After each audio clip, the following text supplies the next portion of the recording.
Hello everyone, আসসালামু আলাইকুম। Welcome রকমারি পাকের ঘর থেকে সবাইকে। আজকে 4 ডিমের একটি পুডিংয়ের অর্ডার ছিল, ওই রেসিপিটাই আপনাদের সাথে শেয়ার করছি। তার আমি যেভাবে বানিয়ে থাকি, আমার সব রেসিপিগুলি আমি খুব সহজভাবে শেয়ার করি আপনাদের সাথে। এখানে আমি হাফ কেজি দুধ নিয়েছি, তার জন্য আধা কাপ চিনি ভিতরে দুধের সাথে দিয়ে দিলাম, দিয়ে এটাকে ভালো করে নেড়ে বলক তুলে নিব। কয়েকটা বলক দিয়ে নেব। আমি এটার সাথে গুঁড়া দুধ দিব, সেজন্য বেশিক্ষণ জাল করে এটা ঘন করতে হবে না। আর এটার ভিতরে 4টে ডিম যাবে, তাই দুধটাকে আগে আমি চিনি সহ জাল করে ঠান্ডা হতে দিব। আর বাকি উপকরণগুলি কিন্তু আমি রেডি করে নিয়েছি, আমি যেভাবে করে থাকি, কারণ এটা আগের কাজটা কিন্তু আগে করতে হবে, কারণ এটা ঠান্ডা হতে হবে। ঠান্ডা না হলে কিন্তু ডিমগুলি দেওয়া যাবে না। এই যে ঠান্ডা করতে দিয়ে আমি ক্যারামেলটা করে নিচ্ছি। আমি যে পাত্রে দিব পুডিংটা বসাবো, সে পাত্রটা কিন্তু আমি পাশেই রেখে দিয়েছি। আর আমি কিন্তু ক্যারামেলে পানি ছাড়াই ক্যারামেল করি, এইটাই আমার ভালো লাগে। এখানে আমি 1/4 কাপ চিনি দিয়েছি, দিয়ে চুলার আঁচটা মিডিয়ামে রেখে এই যে ক্যারামেলটা করে নিয়েছি। আঁচটা যেন বাড়ে না, বাড়লে কিন্তু ক্যারামেলটা তিতা হয়ে যাবে আর পুড়ে যাবে। দেখবেন ধোঁয়া যেন না ওঠে, সেদিকে খেয়াল করবেন। তারপর আমি ক্যারামেলটা বাটিতে ঢেলে নিয়েছি। আর এই যে দুধটা এদিকে ঠান্ডা হয়ে গিয়েছে। আর এই যে বাকি উপকরণগুলি এখন আমি দুধের সাথে সব দিয়ে বসিয়ে দেবো। আমি সামান্য একটু কালার দেই, আপনারা চাইলে দিতে পারেন, আবার স্কিপও করতে পারেন, সেটা আপনাদের ইচ্ছা। দিলে কালারটা একটু ভালো লাগে দেখতে, এইটাই, কোনো স্বাদের কম বেশি হবে না কালারের জন্য। তাই আমি আগে বাটিতে ডিমগুলি ভেঙে নেব। বাটিতে ভেঙে নেওয়ার কারণ হলো, অনেক সময় যদি আমি সরাসরি দুধের সাথে দিয়ে দিই, একটা ডিম নষ্ট হতে পারে, খোসা চলে যেতে পারে। সেজন্য আমি একসাথে ভেঙে তারপর আমি দুধের সাথে দিয়ে দিব।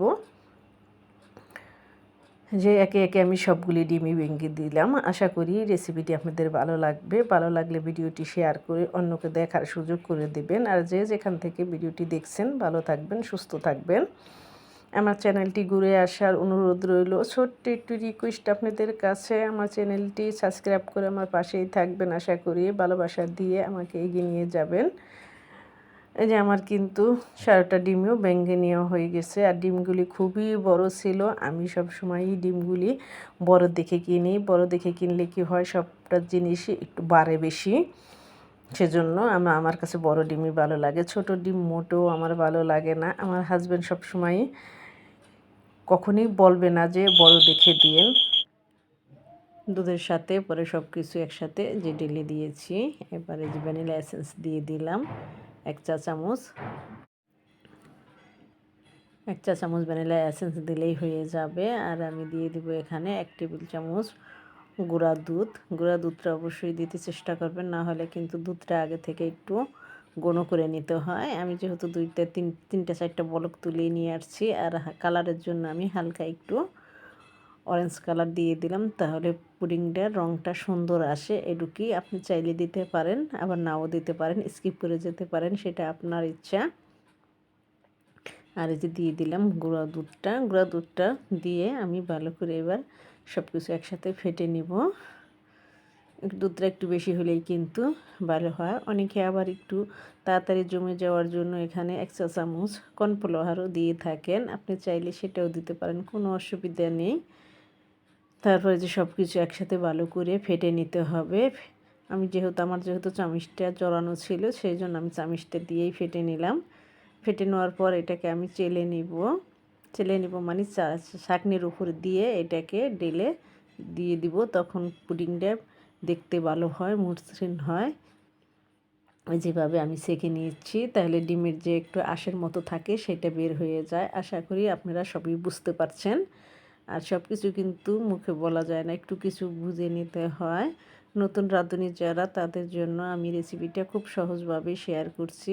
আশা করি ভালো লাগবে আপনাদের যদি একটু হলেও ভালো লাগে বা উপকারে আসে, তাহলে আমার সার্থক।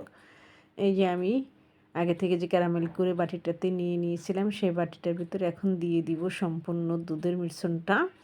আর ওইদিকে কিন্তু আমি চুলায় একটা কড়াই বসিয়ে রেখে আসছি, ওখানে পানি দিয়ে একটা স্ট্যান্ডে যেভাবে দিয়ে দিচ্ছি। এখন এটার উপরে আমি 30 থেকে 40 মিনিটের জন্য ডেকে রাখবো। এটাকে ডেকে দিতে হবে অবশ্যই। আমি একটা স্টিলের বল দিয়ে ডেকে দিলাম। যদি কোনো সরা কড়াইয়ের সাথে লেগে যায় তাহলে আপনি সরা দিয়েও ডেকে রাখবেন। 30 মিনিট পরে ফিরে আসবো আপনাদের সাথে। আর চুলার আগুন আঁচটা কিন্তু মিডিয়াম দিতে হবে, না হলে কিন্তু এরকম ফুলে উঠবে একটু। আমার তখন এত খেয়াল ছিল না যে আঁচটা কীরকম ছিল, তাই উপরে এরকম একটু হলেও অসুবিধা নাই, কারণ নিচটা তো ঠিকই থাকবে। তারপর আপনি যে 30 মিনিট পর একটু চেক করে নেবেন, ছাঁচনি কাঁটা কাঠি দিয়ে দিবেন। যখন দেখবেন না কাঠিটা ক্লিন আসছে